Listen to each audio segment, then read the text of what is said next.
Assalamualaikum warahmatullahi wabarakatuh. Hai teman-teman, bagaimana kabarnya hari ini? Semoga semuanya dalam keadaan baik ya. Baik, di sini kami dari kelas 4 PIC, kelompok 1 akan mempresentasikan sebuah materi yang berada dalam mata kuliah Metodologi Penelitian Keagamaan yang bertemakan pendekatan teologi dalam penelitian keagamaan dan beranggotakan yang pertama Wilda Itsna Robiah Al-Adawiyah, yang kedua Wiwit Widya Lestari, yang ketiga Siti Nur Azizah, dan yang keempat Soleman. Baik, untuk materi yang pertama akan dibacakan oleh Wilda. Kepadanya disilahkan. Baik, untuk materi yang pertama yaitu tentang teologi. Teologi secara leksial terdiri dari dua kata yaitu theos dan yang berarti Tuhan dan logos yang berarti ilmu. Menurut Hanafi tahun 1998. Jadi teologi adalah ilmu tentang Tuhan atau ketuhanan. Secara terminologi, teologi adalah ilmu yang membahas tentang Tuhan dan segala sesuatu yang terkait dengannya. Menurut Yakub tahun 1991. Juga membahas hubungan Tuhan dengan manusia dan hubungan manusia dengan Tuhan. Menurut Bakhtiar tahun 1997. Dalam esai teologis, Frank Walling menjelaskan makna dari teologi dengan pola diakronik, pola pemaknaan kata dengan melihat perkembangannya dalam konteks waktu. Berikutnya yaitu sejarah dan perkembangan teologi Islam. Teologi berkaitan erat dengan isu tentang ketuhanan. Akan tetapi, pada perkembangannya ketika konsep mengenai teologi dimonopoli oleh tradisi Kristen, kata teologi mengalami perluasan makna. Teologi tidak lagi terbatas berbicara tentang ketuhanan atau aspek transendasi dalam agama, melainkan membicarakan ajaran atau doktrin agama secara lebih luas. Dalam analisisnya, mengenai ciri khas dari teologi, Frank Walling menyimpulkan 3 ciri khas, yaitu pertama, teologi mesti berkaitan dengan Tuhan dan atau transendensi baik dari sisi mitologis, filosofis maupun dogmatis. Yang kedua yaitu doktrin merupakan elemen signifikan dalam memaknai teologi. Yang ketiga, teologi merupakan aktivitas penafsiran yang muncul dari atau terhadap keimanan.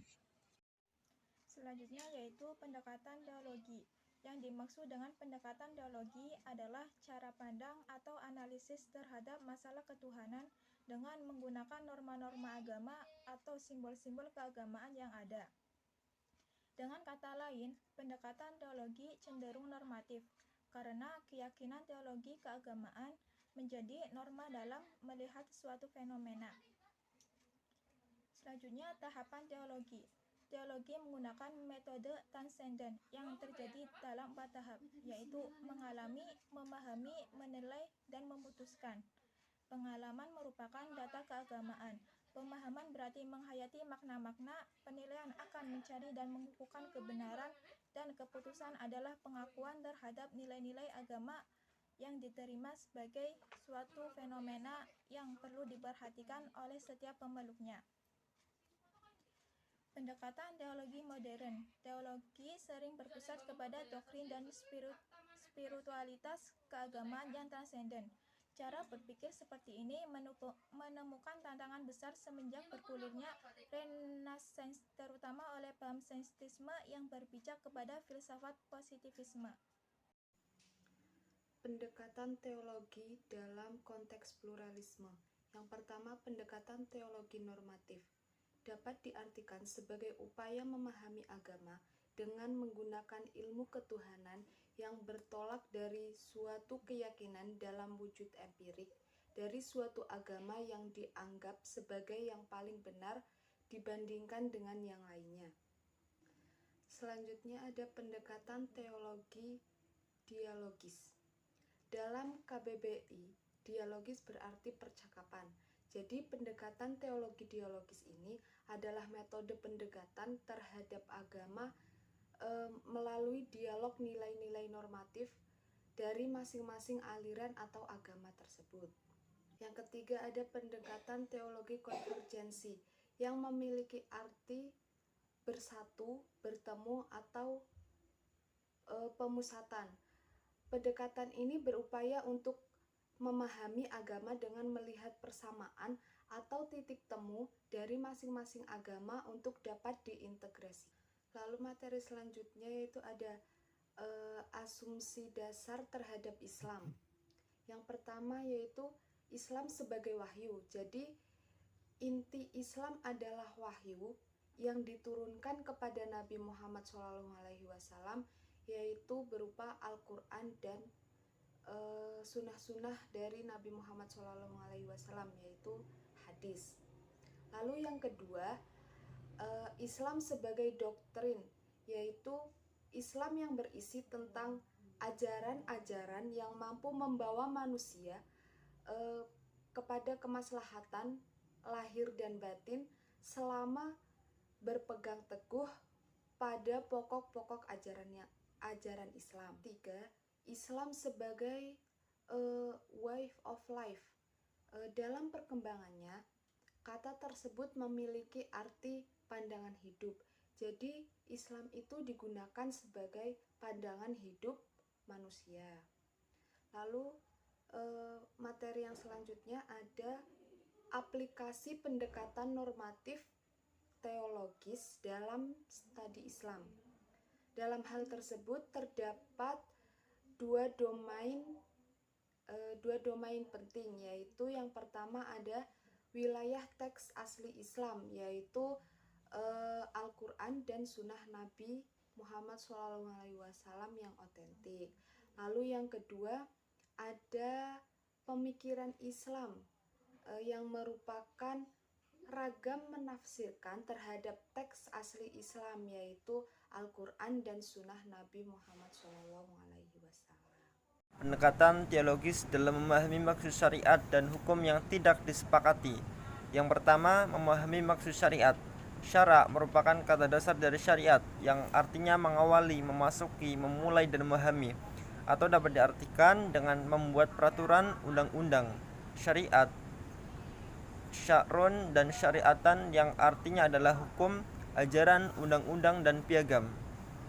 Seperti halnya nasib filsafat yang dahulu disebut-sebut induk segala ilmu pengetahuan dan yang sekarang berubah menjadi metodologi berpikir yang kritis konstruktif dalam segala cabang ilmu pengetahuan, maka teologi yang dahulu disebut-sebut dengan the Queen of Science yang sekarang hanya telaah sebatas aspek-aspek yang terkait dengan doktrin keagamaan secara normatif.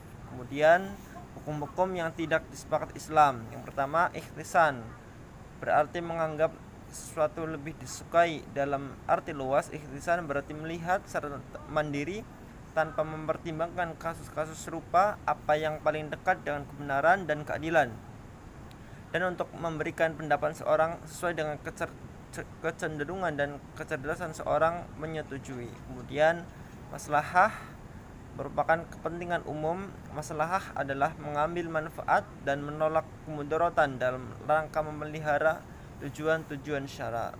Selanjutnya istihab, artinya teknis para ahli hukum mendefinisikan istihab sebagai putusan yang menganggap bahwa status masalah saat ini atau masa depan terus sama seperti itu masa lalu, karena tidak tersedianya buku untuk menjamin pembentukan perubahan apapun.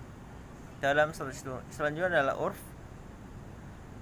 didefinisikan sebagai praktek kebiasaan yang dapat diterima oleh orang-orang yang sehat, yaitu segala sesuatu yang orang tahu sebagai khair atau kebalikan dari mungkar, atau segala upaya yang Anda lakukan dengan ucapan atau tindakan untuk membantu orang lain.